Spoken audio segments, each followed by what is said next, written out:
আজ আমি আপনাদের শোনাব মহাশিবরাত্রির মহান কথা সম্পর্কে।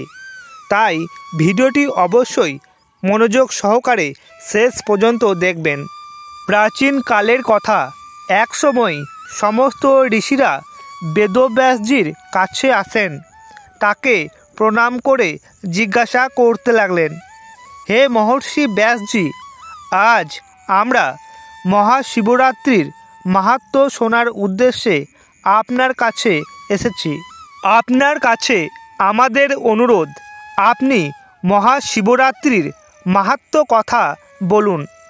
তখন মহর্ষি ব্যাসজি বলেন, হে ঋষিগণ, আপনাদের সকলকে স্বাগত। আজ আপনারা সমগ্র মানব জাতির কল্যাণের উদ্দেশ্যে খুবই গুরুত্বপূর্ণ একটি মহান কথা শ্রবণ করার ইচ্ছা প্রকাশ করেছেন। এই মাহাত্ম্য কথা শ্রবণ করলে কোটি কোটি পাপ ভস্মীভূত হয়। যে ব্যক্তি এই মহাশিবরাত্রির মহান কথা শ্রবণ করে সে কখনো দরিদ্র থাকে না, তার সমস্ত ইচ্ছা পূরণ হয়। প্রাচীন কালের কথা, মধ্যদেশে একটি জঙ্গলে একজন শিকারী বাস করতেন। তার নাম ছিল হরিশ্চন্দ্র। তার একটি বড় পরিবার ছিল। তিনি খুবই নিষ্ঠুর প্রকৃতির মানুষ ছিলেন। তিনি প্রতিদিন বনে যেতেন, হরিণ ও অন্যান্য প্রাণীকে হত্যা করতেন এবং অনেক জায়গায় চুরি করতেন। তিনি শৈশব থেকে কোনো ভালো কাজ করেননি। এইভাবে তার জীবনের অনেক দিন জঙ্গলের মধ্যে অতিবাহিত হয়। তারপর মহাশিবরাত্রির দিন চলে আসে।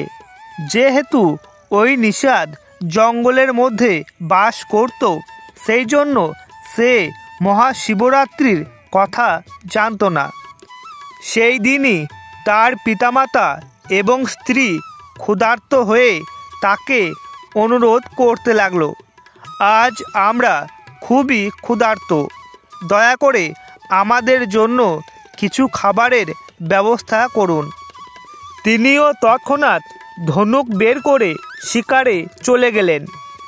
সে সারাদিন শিকারের সন্ধান করল, কিন্তু সে কোনো হরিণ বা খরগোশ শিকার করতে পারল না। হাতে ধনুক নিয়ে সারাদিন ঘুরে ঘুরে বেড়ালেও খাবারের জন্য কোনো শিকার তিনি পাননি। সূর্যাস্তের সময় হয়ে গেল এবং সে ভাবতে লাগলো, আজ কোনো শিকার পাওয়া গেল না। বাড়িতে বাচ্চাদের কি হবে? আমার পিতামাতা যারা খিদের জন্য আমার জন্য অপেক্ষা করছে, তাদের কি অবস্থা হবে? আমাকে কিছু না কিছু খাবার বাড়ি নিয়ে ফিরতেই হবে। এই ভেবে সে জঙ্গলের ভিতরে অবস্থিত একটি জলাশয়ের কাছে গিয়ে দাঁড়ালো এবং ভাবতে লাগলো যে এই পুকুরের কাছে অবশ্যই কোনো প্রাণী আসবে, আমি তাদের মেরে বাড়ি নিয়ে যাব। এই সিদ্ধান্ত নিয়ে সে একটি বেল গাছে উঠে পড়ল, সাথে একটি পাত্রে জল নিয়ে বসলো। সেখানে বসে অপেক্ষা করতে লাগলো। তার মনে একটাই চিন্তা ছিল, কখন কোন প্রাণী জল খেতে আসবে আর কখন আমি তাদেরকে মেরে ফেলব। শিকারের জন্য অপেক্ষা করতে করতে সে সারা রাত খিদে তৃষ্ণায় সেই গাছের মধ্যেই বসে রইল। রাত্রে প্রথম প্রহরে ওই স্থানে একটি হরিণ জল খেতে আসে। হরিণটিকে পুকুরের কাছে আসতে দেখে শিকারী হরিদাস খুবই খুশি হলো এবং হরিণটিকে মারার জন্য তৎক্ষণাৎ ধনুক বের করল। এই করতে করতে তার হাতের ধাক্কায় পাশে রাখা পাত্র থেকে সামান্য জল ও কিছু বেলপাতা পড়ে। সেই গাছের নিচে একটি প্রাচীন শিবলিঙ্গ ছিল। শিবলিঙ্গের ওপর জল ও বেলপাতা পড়া মাত্রই শিকারী হরিদাস প্রথম প্রহরের পুজো সম্পন্ন হয়, যার ফলে তার অজান্তে করা সমস্ত পাপ তাৎক্ষণিকভাবে বিনষ্ট হয়। গাছের ডালপালার ঝনঝন শব্দে হরিণ সজাগ হয়ে উঠল এবং হরিণটি ওপরের দিকে তাকিয়ে দেখল একটি শিকারী গাছে তীর ধনুক নিয়ে বসে আছে। শিকারী হরিণের দিকে নিশানা করতেই হরিণটি বিচলিত হয়ে তাকে বলতে লাগলো, হে ব্যাধ, দয়া করে আমাকে শিকার করো না।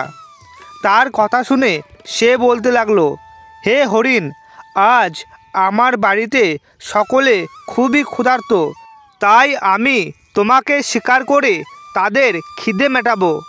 তার এমন কথা শুনে হরিণটি খুবই দুঃখী হয়ে গেল আর ভাবতে লাগলো, এখন আমি কি করব, কিভাবে আমি এই শিকারীর হাত থেকে নিজেকে রক্ষা করব। হরিণ বলল, ঠিক আছে, আমার মাংস খেয়ে যদি তোমার পরিবারের খিদে মেটে যায় তাহলে তুমি অবশ্যই আমার শিকার করো, কিন্তু তার আগে তুমি আমার কথা শোনো। এই সময়ে আমার সকল সন্তান ক্ষুধার্ত, আমি তাদের শেষবারের মতো দেখতে চাই। আমি আমার সন্তানদের আমার বোন ও স্বামীর হাতে তুলে দিয়ে দ্রুত তোমার কাছে আমি ফিরে আসব। হে শিকারী, তুমি আমার এই কথাগুলি মিথ্যা ভেবো না, আমি তোমার কাছে অবশ্যই ফিরে আসব। এ বিষয়ে তুমি কোনো সংশয় তোমার মনে রেখো না, কারণ পৃথিবী সত্যের ওপর টিকে রয়েছে, সমুদ্র সত্যের ওপর স্থির, তাই আমি কেবল সত্যকেই অনুসরণ করব। হরিণের এরকম কথা বলার পর শিকারী তার কথা বিশ্বাস করেননি। তখন হরিণটি ভীত হয়ে বলল, হে ব্যাধ, শোনো, আমি তোমার সামনে প্রতিজ্ঞা করছি, আমি অবশ্যই তোমার কাছে ফিরে আসব। বেদ বিক্রি করার জন্য ব্রাহ্মণের যে পাপ লাগে, স্বামীকে অপমান করার জন্য যে পাপ লাগে, ভগবান শিবের উপাসনা না করা ব্যক্তির যে পাপ লাগে, অন্যের সাথে বিশ্বাসঘাতকতা করার জন্য ব্যক্তির যে পাপ লাগে, ব্যভিচারী স্ত্রী যে পাপ করে, ছল করা ব্যক্তির যে পাপ লাগে, সেই পাপ আমারও লাগবে যদি আমি তোমার কাছে ফিরে না আসি। এই কথা শুনে ব্যাধটি চুপ করে গেল এবং বলল, হরিণ, ঠিক আছে, তুমি তোমার সন্তানদের সঙ্গে দেখা করতে যেতে পারো। তখন হরিণটি তার বাচ্চাদের সাথে দেখা করতে চলে গেল। রাত্রের প্রথম প্রহর শিকারী জেগে পার করে দেয়। তারপর হঠাৎ তার জায়গায় হরিণের বোন তাকে খুঁজতে খুঁজতে পুকুরের কাছে চলে আসে। তাকে দেখেই শিকারী তৎক্ষণাৎ ধনুক বের করে হরিণের বোনের দিকে লক্ষ্য করতেই আবার আগের মতো নিচের শিবলিঙ্গের ওপর পাতা ও জল পড়ল। শিকারীর অজান্তেই দ্বিতীয় প্রহরে পুজো শেষ হলো। তারপর গাছের ওপর থেকে একটা শব্দ আসতেই হরিণের বোন মুখ তুলে তাকিয়ে দেখল গাছের ওপর একজন শিকারী চুপ করে বসে রয়েছে। তাকে দেখেই হরিণের বোন বলতে লাগলো, হে ব্যাধ, থামো, তুমি কি করছো? এই কথা শুনে শিকারী বলল, আমি তোমাকে শিকার করছি আমার পরিবারের ক্ষুধা মেটানোর জন্য। এই কথা শুনে হরিণের বোন বলল, আমার কথা শোনো, আমার জীবন ধন্য হয়ে গেছে যে আমার মাংস খেয়ে কেউ নিজের পেট ভরাবে। এখন আমাকে তুমি মারবে না।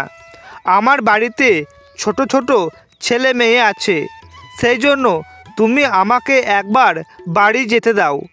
আমি তাদেরকে আমার বোন ও আমার স্বামীর হাতে তুলে দিয়ে আসি। এবং তোমার কাছেই খুব তাড়াতাড়ি ফিরে আসব। শিকারী বলল, আমি বিশ্বাস করি না। আমি ইতিমধ্যেই একটি হরিণের শিকার হারিয়েছি। হরিণের বোন ভগবান বিষ্ণুকে শপথ করে বলল, আমি যা বলছি তা মনোযোগ সহকারে শুনুন। আমি যদি ফিরে না আসি তবে আমার সমস্ত পুণ্য নষ্ট হয়ে যাবে, কারণ যে ব্যক্তি তার প্রতিজ্ঞা ভঙ্গ করে তার পুণ্য নষ্ট হয়ে যায়। যে ব্যক্তি তার স্ত্রীকে ছেড়ে অন্য নারীর কাছে যায়, যে ভগবান বিষ্ণুর ভক্ত হয়েও ভগবান বিষ্ণুকে সমালোচনা করে, যে তার পিতামাতাকে শ্রদ্ধা করে না, যে পাপকে পাপ বলে মনে করে না, এই সব ব্যক্তিদের যে পাপ লাগে সেই পাপ আমারও লাগবে যদি আমি তোমার কাছে ফিরে না আসি। হরিণের বোনের কথা শুনে শিকারী তাকে বাড়ি যেতে বলল। হরিণের বোন পুকুরের জল খেয়ে তার সন্তানদের কাছে চলে গেল। এইভাবে রাত্রের দ্বিতীয় প্রহর কেটে যায়। তারপর রাতের তৃতীয় প্রহর শুরু হলো। শিকারী দুই হরিণের ফিরে আসার জন্য অপেক্ষা করতে লাগলেন, কিন্তু তাদের দুজনের মধ্যে কেউ ফিরে এলো না। এরপর তিনি দেখলেন যে একটি হরিণ তার পথেই আসছে। তিনি হরিণটিকে দেখে তার মনে খুবই আনন্দ হলো। শিকারী তৎক্ষণাৎ হরিণটিকে হত্যা করার জন্য তীর ধনুক বের করেন। তার হাতের ধাক্কায় আবার আগের মতোই নিচের শিবলিঙ্গের ওপর বেলপাতা ও জল পড়ল। শিকারীর অজান্তে রাত্রের তৃতীয় প্রহরের পুজো শেষ হতেই গাছের ওপর থেকে পাতার আওয়াজ এলো। হরিণটি তাকিয়ে দেখল যে গাছের ওপর একজন শিকারী চুপ করে বসে আছে।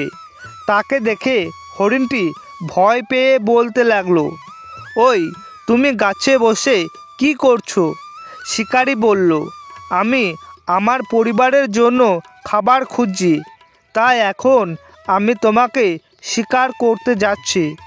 শিকারীর কথা শুনে হরিণটি বলতে লাগলো, হে ব্যাধ, যদি তুমি এখানে আসা আমার উভয় স্ত্রীকে হত্যা করে থাকো তাহলে আর দেরি না করে আমার জীবন নিয়ে নাও, কারণ তাদের ছাড়া আমি বাঁচতে পারবো না।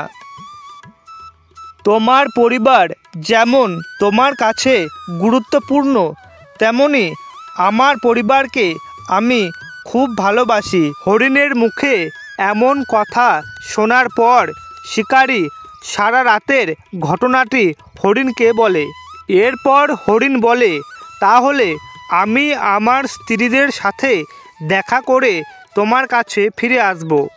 শিকারী বলে, তোমার আগে তোমার বউ এখানে এসেছিল, তারাও এমন মিথ্যা কথা বলে এখান থেকে চলে গেছে। সে আর এখনও এখানে ফিরে আসেনি। আর তুমিও যদি মিথ্যা কথা বলে চলে যাও তাহলে আমি কার শিকার করব? আমার পরিবার তো না খেতে পেয়ে মারা যাবে। তখন হরিণ বলল, হে ব্যাধ ভাই, আমি যা বলছি তা মন দিয়ে শোনো। আমার মধ্যে কোনো অসত্য নেই। এই সমস্ত জগৎ সত্যের ওপর টিকে রয়েছে। যার কথা মিথ্যা হয় তার পুণ্য সেই মুহূর্তে নষ্ট হয়ে যায়। হে ব্যাধ, আমার কথা শোনো। শিবরাত্রির সময় ভোজন করলে যে পাপ লাগে, অন্যের ধন সম্পদ চুরি করলে যে পাপ লাগে, মিথ্যা সাক্ষী দিলে যে পাপ লাগে, সেই পাপ আমারও লাগবে যদি আমি তোমার কাছে ফিরে না আসি। এই কথা শুনে শিকারী বলল, তুমি তোমার পত্নীর সঙ্গে দেখা করে এসো।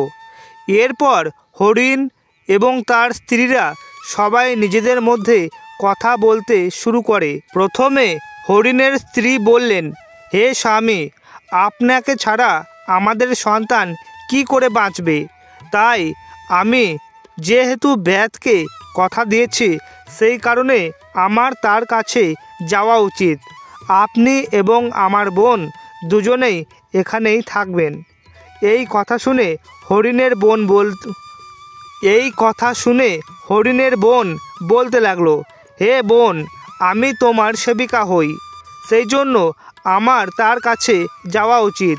দুই স্ত্রীর কথা শুনে হরিণের স্বামী বলতে লাগলো, হে প্রিয়া, আপনারা দুজনেই এখানে থাকুন এবং বাচ্চাদের যত্ন নিন। মায়ের মতো বাচ্চাদের কেউ রক্ষা করতে পারে না এবং বাচ্চাদেরও মায়ের দুধের খুবই প্রয়োজন হয়, তাই কেবল আমারই তার কাছে যাওয়া উচিত।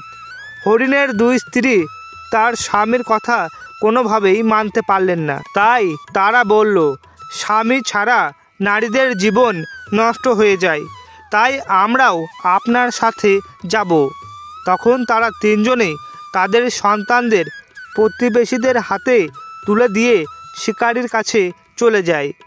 তাদের যেতে দেখে তাদের বাচ্চারাও হরিণের পিছন পিছন যেতে শুরু করে। তখন সব হরিণ শিকারীর কাছে এসে পৌঁছালো। সেই ব্যাধ গাছে বসে তাদের জন্য অপেক্ষা করছিল। সেই সমস্ত হরিণকে তার দিকে আসতে দেখে শিকারী খুবই খুশি হলো। এরপর সে তীর ধনুক দিয়ে হরিণকে মারার জন্য নিশানা করে। এই কাজটি করতেই তার শিবলিঙ্গের ওপর সামান্য জল ও বেলপাতা পড়ল। ফলে চতুর্থ প্রহরের পুজো শেষ হওয়ার সাথে সাথে তার সমস্ত পাপ পুড়ে ছাই হয়ে গেল, যার দরুন তিনি দুর্লভ জ্ঞান অর্জন করেন। তার হৃদয় পাপ মুক্ত হয় এবং তার মধ্যে ভাগবতের শক্তি সঞ্চারিত হয়। এরপর শিকারী ভাবতে লাগলো, এইসব হরিণ অজ্ঞান পশু হয়েও তাদের জীবন ধন্য, কারণ তারা সবাই নিজ দেহ নিয়ে পরোপকারে নিয়োজিত, সবাই সত্যের অনুসারী। কিন্তু আমি একজন মহাপাপী, আমি প্রতিদিন অনেক ধরনের পাপ করছি। এইভাবেই আমি আমার সংসার চালিয়েছি। এবার আমার কি গতি হবে? আমি আমার জন্মের পর থেকে এখনো পর্যন্ত শুধু পাপ কর্মই করেছি। আমার জীবন দুঃখে ভরা। এই ভেবে শিকারী হরিণদের বলতে লাগলো, তোমাদের সত্য বাণীতে আমি খুবই খুশি, সেই জন্য আমি তোমাদের শিকার করব না। তোমরা সবাই নিজ নিজ ঘরে ফিরে যাও। শিকারীর এই কথা বলার সাথে সাথে ভগবান শিব তার প্রতি সন্তুষ্ট হলেন, তার জায়গায় উপস্থিত হলেন এবং হরিশ্চন্দ্রকে বললেন, হে শিকারী, তোমার উপবাসে আমি খুশি। এখন তুমি বলো কি বর চাও? ভগবান শিবকে দেখে শিকারী হাত থেকে ধনুক পড়ে গেল। শিকারী বারবার ভগবান শিবকে প্রণাম করতে লাগলেন।